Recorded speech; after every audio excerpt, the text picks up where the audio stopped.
Libya, fresh clashes between militias in the country's capital are condemned by the United Nations. CCTV's Nick Harper has details. In a statement, the UN mission in Libya, known as UNSMIL, said that this was a grave escalation in violence following the renewed fighting in Tripoli and its surrounding suburbs. They said that they strongly denounced the shelling of civilian areas. The big worry is that this fighting that we've seen over the last month between warring militia is undermining Libya's political process. They're therefore calling for a, quote, spirit of impartiality and transparency. They say that that is needed in order to safeguard Libya's future, and they're calling on all sides to end the hostilities immediately. UNSMIL is also worried about humanitarian consequences.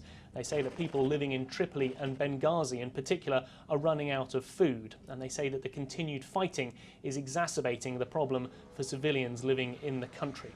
Well, just last week, Libya's new parliament asked for the international community to come to Libya to help to protect civilians. They asked for the UN Security Council to, quote, intervene immediately.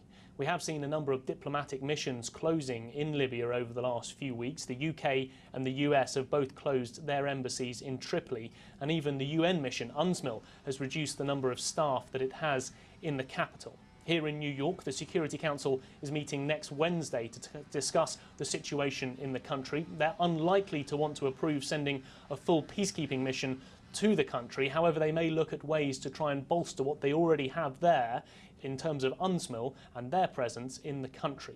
And we also know that the newly appointed special envoy for Libya, Bernardino Leon, says that he will try and visit the country perhaps as early as next week to try and broker a ceasefire between the warring factions. Nick Harper, CCTV, New York.